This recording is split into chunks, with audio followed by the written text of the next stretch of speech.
Urban Poverty and Minimum Wage by Katherine, Doyle, Caylon, Nagy, and Gillis. The minimum wage is the minimum hourly wage an employer must pay an employee for work. The current federal minimum wage is set at $7.25 an hour and has not been changed since 2009. San Francisco, California has the highest minimum wage in the country at $10.55 an hour. This graph shows the difference between three employees with different salaries. The far left is a minimum wage employee that has to work half an hour just to buy a gallon of milk, while the far right is a CEO who only has to work 0.01 seconds to be able to buy a gallon of milk. This is a prime example of the wage gap and why a change needs to happen. As of 2013, the poverty rate for African Americans was the highest at 27.2%, Hispanics had a 23.5% rate, and whites had a 12.3% poverty rate. There are an estimated 13.4 million people suffering from urban poverty alone. The image on the right shows areas of poverty in the United States. The darker shades represent areas more densely settled by people living under the poverty line. These areas include New York, nearly all of California, Dallas, Chicago, and other big cities. By the graph, it is easy to see that the South has higher poverty rates than other areas. Statistically, the South has a 16.1% poverty rate. The West has the next highest poverty rate at 14.7%. The Midwest has a 12.9% rate, and the lowest rate is the Northeast at 12.7%. In some areas, up to a third of the residents subsist below the federal poverty line. The minimum wage is currently more than 25% below its real value in the late 1960s. The White House Council of Economic Advisors estimates more than 28 million workers would benefit from the minimum wage increase. A person working full-time with two children at the current $7.25 minimum wage earns $14,500 annually before taxes or tax credits. The first minimum wage stood at 25 cents an hour.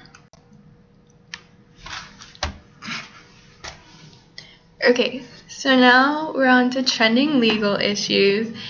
And basically, Obama introduced promise zones in 2013, and promise zones are just establishments that help impoverished communities. Philadelphia actually had one of the first established promise zones that attracted $30 million in federal, state, and private funding, and then the money helped to send youth to career trainings and help the local housing community. And New York raised its minimum wage for state employees to $15 an hour, which makes New York state with the highest minimum wage. And then also another issue that's come up is urban poor are starting to have sex in exchange for food, and this is therefore increasing the risk of HIV and AIDS in the impoverished community. So we thought it would be relevant to address the standard at Boone, considering they're under construction right now. And anyone who's working minimum wage, even if they worked 40 plus hours a week, they still have a phone bill, car payments, insurance, food, etc. So anyone working under that rate would only make about $800 a month, which, as you can see, cannot cover most of the rentals from the standard. And poverty levels in Boone are at 28.4%. So this is especially applicable because the prices for living in town would go up as a direct effect of the high rates of the standard, causing harm to people who live below the poverty line and anyone else who lives in town. So then on the topic of addressing minimum wage, Americans are grossly underpaid. The minimum wage is actually 25 to 30% lower than a reasonable living salary, making poverty much more likely for low socioeconomic status people. And also, if you're a single working mother, your likelihood of being in poverty is high no matter how much you work at the base rate of minimum wage of $7.25. Minimum wage isn't really meant to be a permanent wage. However, in most cases, it actually is. But minimum wage is supposed to be a line that helps you. It's the most sustainable step to getting out of poverty. While $15 an hour sounds great, it is not feasible. A much more feasible rate would be $10.10 an hour, so that everyone in the nation won't be losing their jobs in order to pay the employees significantly more. So in order to get minimum wage reformed, there was the 2014 State of the Union address done by President Obama, where he called Congress to address the national minimum wage, and soon after signed an exec order to raise the minimum wage for individuals working on new federal service contracts. So certain cities have raised the minimum wage for workers.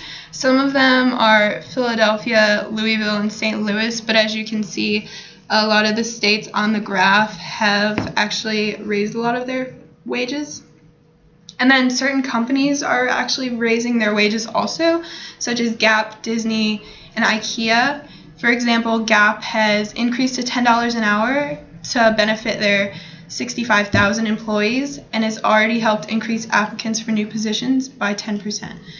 And as a result, a $10.10 reform would lift 2 million people out of poverty. So now we're going to talk about the scholarly analysis and professional research done on the topic of minimum wage and reform. We first wanted to look at the Congressional Budget Office, which is an agency in the legislative branch that provides budget and economic information for Congress.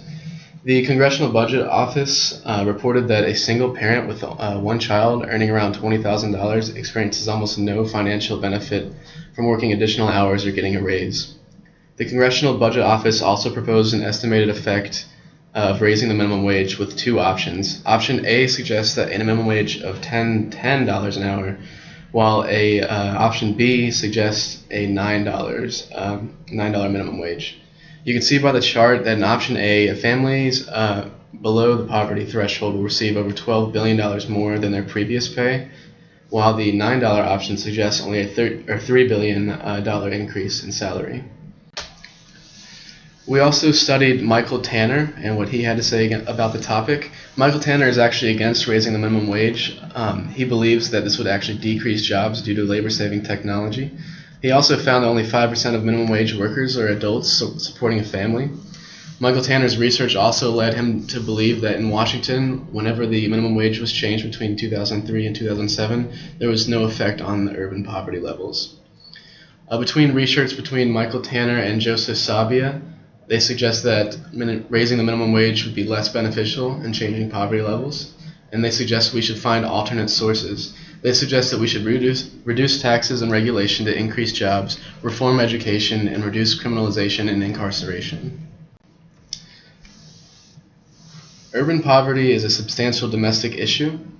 We believe that remedial efforts such as compensatory job training and education would help to equip the urban poor with a basic minimal ability to compete in mainstream society. Higher minimum wage, along with more governmental social programs, is the most popular idea to reduce urban poverty. Others believe economic incentives will help business growth and ultimately end poverty.